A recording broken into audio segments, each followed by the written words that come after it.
Hallelujah. Hello. Welcome to the Good Doctor's Diagnose for Monday, March 16th, the day before St. Patrick's Day. For anyone keeping track, I am Dr. Kristen. I'm Dr. Erin. And today we are talking about terrible Irish stereotypes and what they can teach you about stereotypes in your office. Yes, I dressed as best I could in some of these stereotypes, like the wearing of green for St. Patrick's Day. Little known fact, St. Patrick's actual color is blue.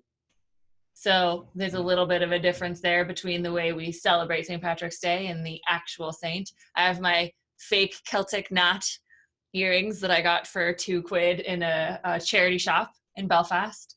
Shout out Oxfam.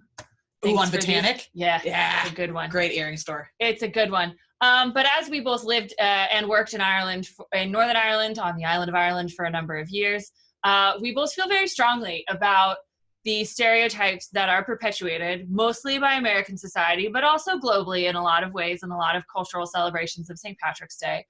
And in what we say as a culture, particularly, we'll say specifically American culture, about what it means to be an Irish person. So a lot of these stereotypes look like that all Irish people are really drunk. They all have red hair. That leprechauns are real. They're short. Everybody only drinks Guinness. Or whiskey. They eat a lot of potatoes. They all talk like this.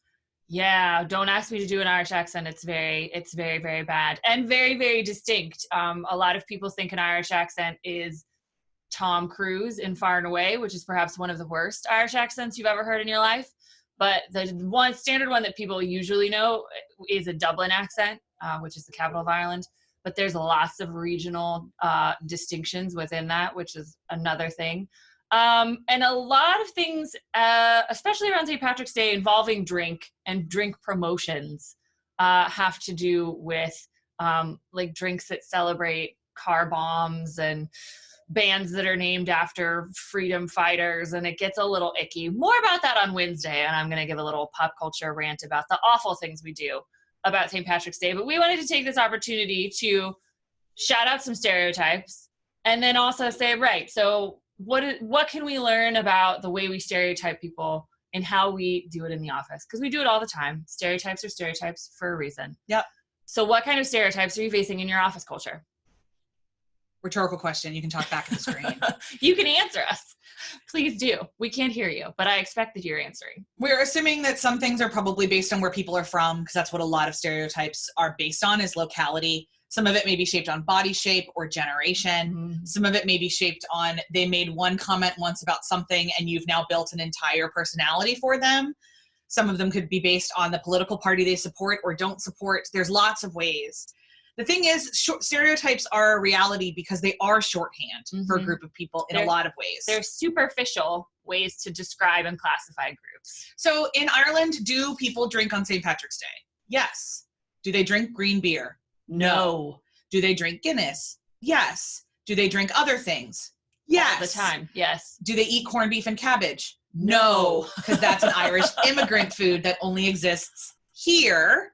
Over there, it's seafood chowder, oysters, or the burger you pick up at McDonald's on the way home from the parade. Right. Not really a thing in the same way it is here.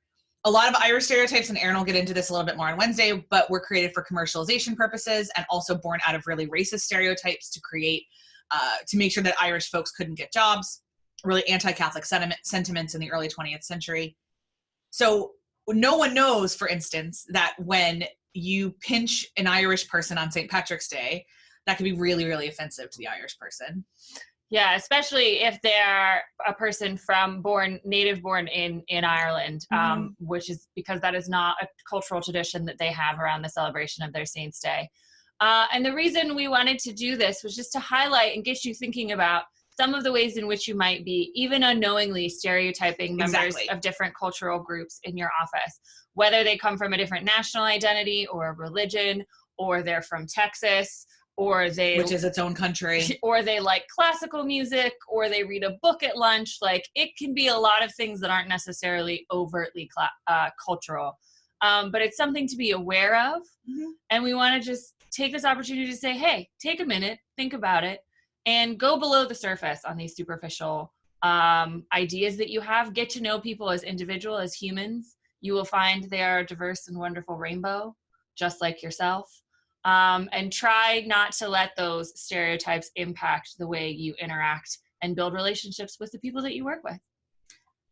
And for now, we will hit pause on our St. Patrick's Day discussion, and Erin will pick it back up on Wednesday. See you guys then. Bye.